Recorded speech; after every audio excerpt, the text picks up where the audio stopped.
Welcome back, everybody. I hope you are all healthy, happy, and had a wonderful week. As you will have no doubt gathered by the title, I am doing another sample snippets video today. For those of you who are new here, this is a video that I do periodically, and in fact, between now and the end of the year, I think I'd like to aim to do one monthly, if not twice a month, where I talk about some perfumes that I've been sampling and where I have jotted down some thoughts.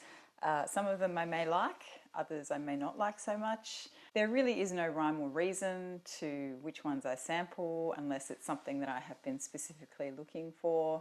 And it's kind of potluck about whether I actually managed to jot down some notes and so that I can remember later on.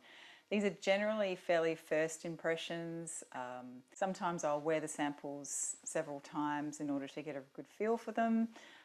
Other times, if I don't particularly like them or if it doesn't particularly resonate with me, then my impressions are really my first impressions from one or two wears. So in any case, it's just an opportunity for me to share what I'm discovering with you, and hopefully you find that interesting. The first one I want to share with you is called Dianthus, and it's from the house of Acqua de Stresa. Hopefully I said that right. And as you can gather by the name, it's an Italian house. To me, this actually smells quite melony. In fact, quite rock melon-like. It's kind of like a really fleshy sort of melon vibe that I get from it. But when I look at the notes, let me look at the notes. So the notes are, this is just based on Fragrantica, of course. The top notes are citron, lavender and galbanum. The middle notes are carnation, rose de mai and sea notes. And then the base notes are benzoin, styrax, cashmere wood and musk. So there's actually no fruit listed in here. And I think perhaps some of the feel of this fragrance that I'm getting, which feeds into that melon note, is maybe the carnation. I didn't mind it. When I put it on my skin, it did go quite creamy, almost like a lactonic feel, and it was quite, as I mentioned, it felt quite fleshy, and it felt, if I think about colours, it felt yellow, like a yellow floral to me. So it didn't really, what I was getting from it, from just putting it on my skin, did not match at all the florals that were in this fragrance or pretty much any of the ingredients that were in this fragrance. I really didn't get the benzoin or anything like that, but that's not to say it's a bad fragrance. I actually kind of enjoyed it. I don't think I'd wear it that much, but I think this would be something I would maybe wear in spring in a transition season or something when it's not too warm, because I think it might get a little bit icky if you're wearing it in really high heat, because it does have that milkiness sort of, or creaminess to it. But otherwise I quite enjoyed it. It was very pleasant. It was very pleasant, and it brings back memories for me of, I think, I don't know, maybe early high school or something. So maybe I had another fragrance that was similar to this, or maybe it was just that maybe I was going through a rock melon phase or something at that time. I don't know if I'd rush out to buy a full bottle, but I feel like it's a really well done fragrance. I can't really pick out any of the notes in here, except maybe that carnation. Didn't mind it. The next one on the list is Reflection Woman, and it's going to be so hard to get this to focus. There we go. Because it is very reflective. I have been wearing, if you follow me on Instagram, I have been posting about this fragrance quite a bit in the last month or so, pretty much since we moved house, because I've been wearing it a lot.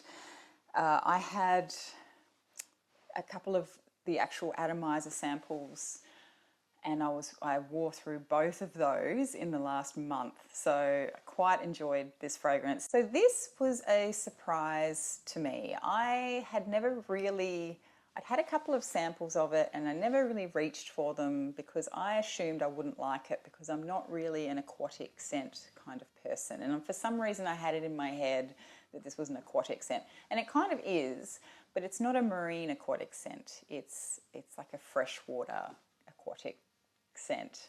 So what I get from this is freesia and lily, effectively. They're kind of the florals that I pick up in it. Although there's so much more going on than that. But being an Amouage fragrance, I'm probably not going to do very well with giving an accurate description because there is a lot that goes into these fragrances. As far as Amouage goes, though, I feel like this is less challenging than a lot of other fragrances. However, if you don't like watery florals, then it might not be for you. But it's basically a watery floral that feels sort of white or silver or transparent, I should say, with some musk, white musk, I think. It smells very clean, but not laundry clean, but it's almost on the cusp of that to me. What I do get from this is, and as I mentioned, I get sort of these watery florals, probably a bit of musk because it does have that clean smelling element to it. But it also has like a fruitiness to it, which is kind of watery as well. So almost like a melon, or maybe not a melon, or maybe something like a melon. But you know, the thing that popped into my mind was like a dragon fruit or something. I don't know if you've ever seen or tried dragon fruit. It's kind of a really strange, watery kind of fruit that has some sweetness to it, but it's not really dense, or it doesn't really have an imposing scent, I don't think, from memory. I've had it a few times, and yeah, for me it's like a watery kind of smell that it has.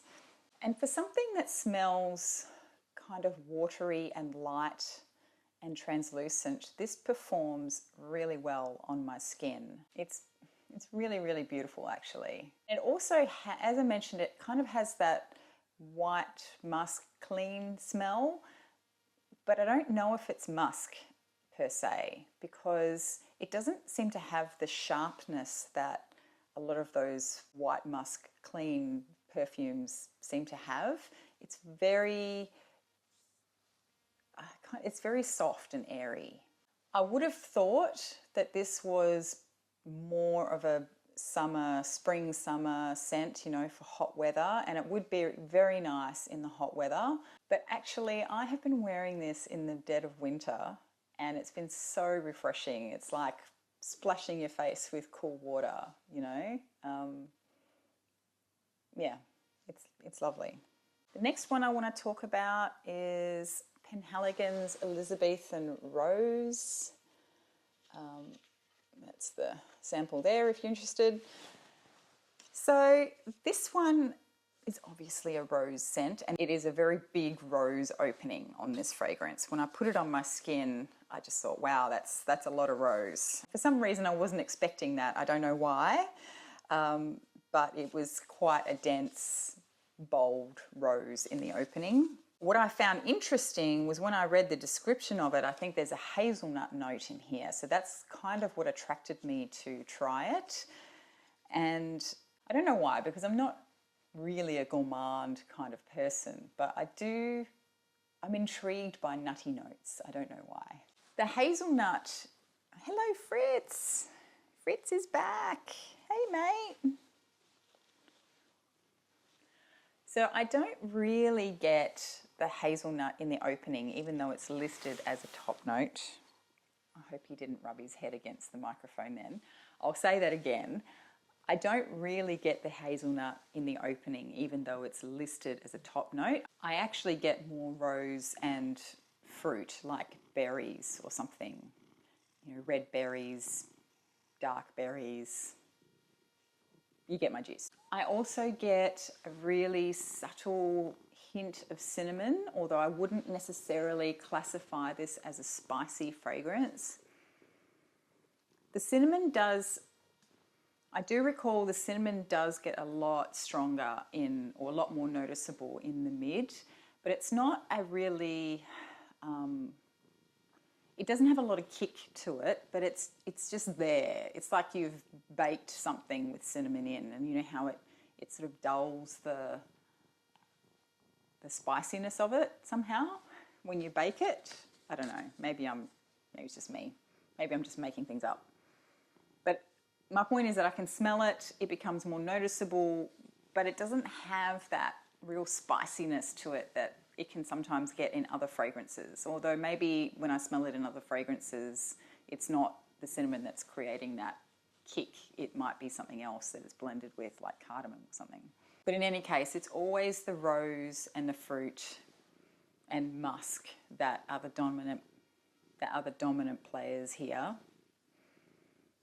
In the deeper dry down, I do get more woody elements to this, but again, it's still very much a floral fragrance, and I wouldn't say the woods are dominant, but I am able to detect some kind of wood. And I feel like that really just sort of tames the sweetness of the rose and the fruits a little bit to make it kind of less punchy as it has been in the opening. I actually really enjoy this fragrance. I enjoy the smell of it, but that rose is quite heady, and I think it might be likely to give me a headache if I did wear it more substantially than I had. Even just having it spritzed on the back of my hand and smelling it that way, I found that it was quite strong, and I was almost getting a headache from it, even just from on the back of my hand, not even a full wear. For me, I don't know if I'd get a full bottle of it because it will give me a headache. So, which is unfortunate because I really, really like it. Ah, yes. Oh, this is really good. I like this one. This is Opus III by Amouage from the Library Collection. And it's a violet heavy fragrance. Now, this kind of reminds me, or no, it does. Not kind of, it reminds me of Insolence by Guerlain.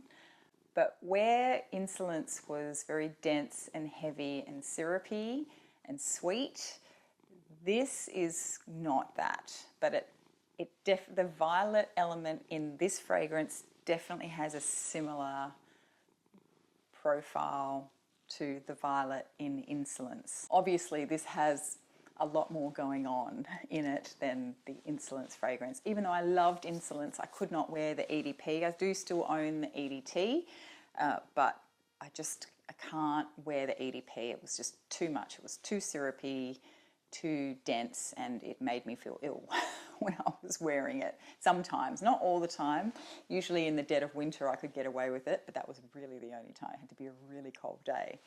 Anyway, we're not talking about Insolence, we're talking about Opus III by Amouage. So this is violety, but I feel like there's definitely other things going on.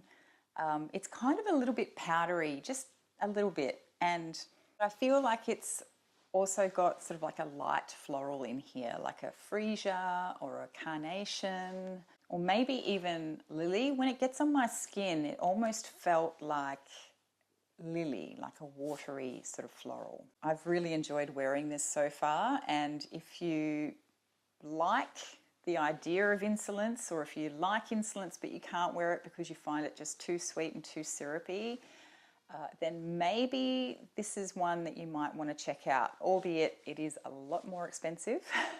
Not going to lie. I will probably upgrade to a decant of this when I finish this sample, because I did thoroughly enjoy the couple of wears that I had of this so far. So that is Opus III by Amouage. The next one is also an Amouage fragrance from the Library Collection. So this is Opus VII. Is that gonna? And look, I'm not going to say too much about this because to me, this has strong similarities to Santal 33 or vice versa. I don't know which one came first. But this has a smoky element to it. So this is a very brash green.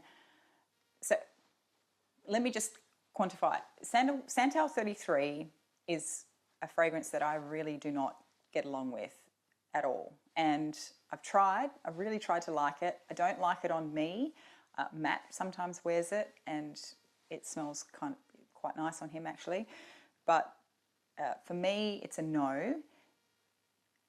But to me, I think the reason is because when I think of sandalwood fragrances, I want them to be woody and I want them to be creamy. And I don't know, sandalwood to me is a very soft, gentle kind of woody scent. Whereas Santal 33 and this, there's a real sharpness to it and a very much a greenness to it as well.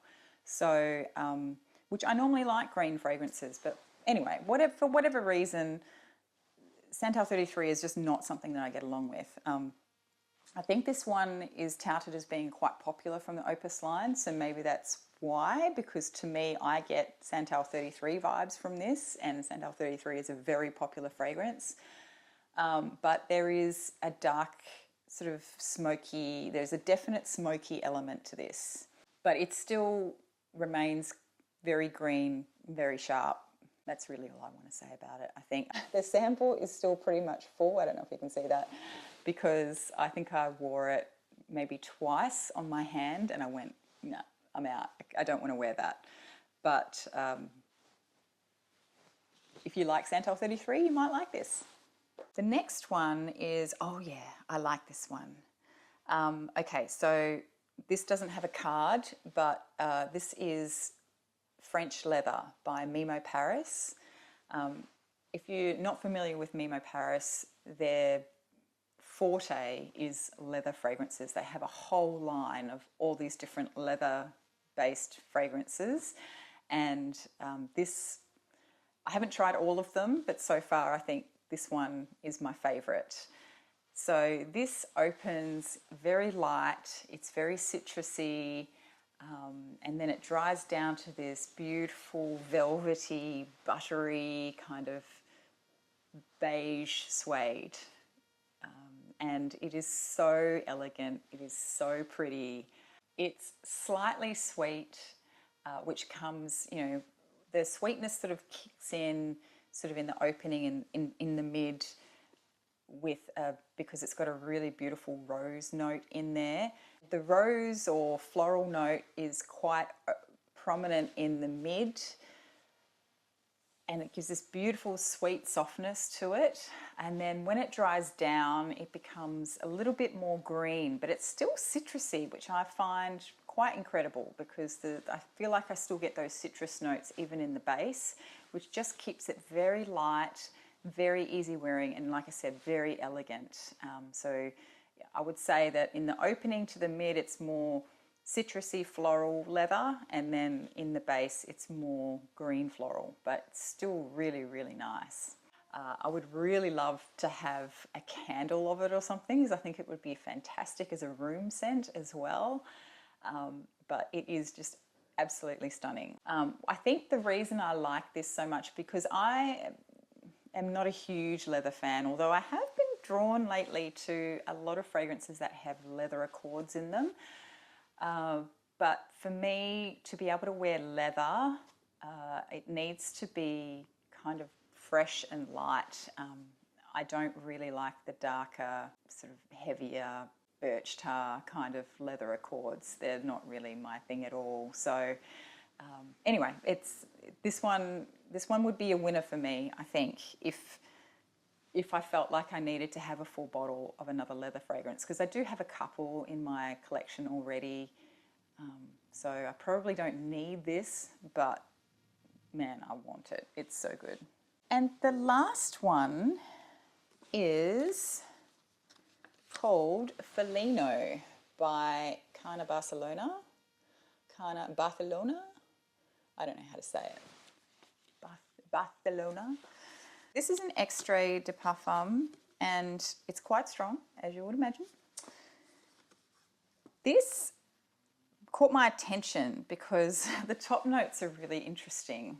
So the top notes are Moroccan absinthe herb, papyrus, and hazelnut. And as I mentioned earlier, I am sort of attracted to nutty notes for some reason. I thought the Moroccan absinthe herb sounded interesting. The heart notes are night blooming jasmine, Madagascar, ylang ylang, and black leather. So on that note, I probably would know that it's not going to be my favourite.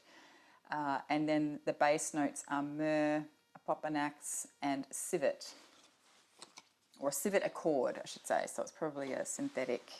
Right, so my very first impressions of putting this on my skin were, whoa, campfire, because there is definitely a campfire smokiness that's very, very dominant in this fragrance, which I don't particularly enjoy. When I sprayed this on the card and sprayed it in the air, I quite liked it because that hazelnut was really noticeable, and it sort of smelled a little bit smoky but not so overwhelming. But when it got onto my skin, all I could smell was smoky campfire. Very quickly though, it did start to develop a bit of sweetness, almost like caramel, which maybe was part of the whole hazelnut thing. And it kind of smelled like burning leather, because that leather accord is there as well, especially as it develops into the mid, the leather becomes very strong. So yeah, it was a weird one for me. So that sweetness that I get in the opening kind of died down a little bit after a few minutes, and then I was left with this mostly burning leather accord, which lasted for quite some time, a couple of hours I would say. And then, strangely enough, the sweetness started to come back. I think that smoky campfire leather smell started to die down just a little bit, and it allowed some of the other notes to come forward. And what I was sort of getting from it was it smelled a little bit like a campfire that had died down. So you've got all of the cinders sort of still smouldering, and somebody has left their half-eaten dessert sitting next to the campfire. So you can smell like a hazelnutty cream caramel or something, sort of sitting there. But then you've got the smell of the smouldering cinders of the campfire. It was really kind of bizarre. In my mind, at one point, I got this image of like a Spanish hacienda. I don't know why, because normally I would equate sort of the smell of oranges and citrus with Spain, but I think it was, for some reason, I was thinking of bull harnesses and, horses and saddlery. So I think that's kind of why I got that element in my mind, or that image in my mind. But it was kind of a weird image, because it's, when I thought about it, I'm going, that makes no sense, because, obviously the bull harnesses and the saddlery, yes, but, hazelnuts, no. As it once it got to the deeper dry down, that smoky campfire element was still very much prominent, but it sort of settled down a little bit so that it was a little bit more tolerable for me. The sort of hazelnut dessert element to it amped up a bit more, and it became quite creamy actually. And I don't think I would like wearing this fragrance, because I think that creamy hazelnuttiness combined with that sort of burnt, charred, smouldering campfire element would just make me feel quite ill if I did a full wear. Honestly, I sprayed it once on my arm, and it was so strong. It was overpowering my scent of the day, which I can't remember what it was, but it was some kind of floral, I think. And it was just so strong. And I thought, man, if I had a full spray of this out of a bottle, I think I would have to go scrub it off. It was just way too strong. So very, very powerful. If you like smoky campfire kind of fragrances, maybe check it out. It does obviously have that sweetness and that sort of dessert hazelnutty thing going on. I didn't really get civet. And this is the thing, I didn't really get much other than hazelnut and campfire. So, because it's so strong, and the leather, sorry, the burning leather. but because it is so strong, I just couldn't get anything else. So that was Felino by Carner, Barcelona. So we have now come to the end of my sample snippets video. A bit of a eclectic range of samples there. I did sort of maybe Amouage heavy because I have really been getting into Amouage lately, and over the last few months I have acquired, you know, a few bottles of Amouage. Hello, Poppy. Hello. Oh, I know. Yeah, I like you too, yeah. So I have sort of been just selecting samples randomly, but if there's anything specific that you would like me to try and get my hands on, then let me know and I'll see what I can do. I have had a few requests from people to do some more mainstream type fragrances, which I'm totally fine with, because without meaning to, in the last few years, I've sort of started to ignore perfume counters at the department store. So I am now starting to go back and revisit, because there are some really great designer fragrances and mainstream kind of fragrances out there too. So I will try and include more of those into my videos as well. But mostly I'm trying to just sample things that I don't hear about that much, and which people might find interesting to know about. So let me know what you want to hear. If you liked this video, please do give it a thumbs up, and I will see you next week. Thanks for watching. Bye.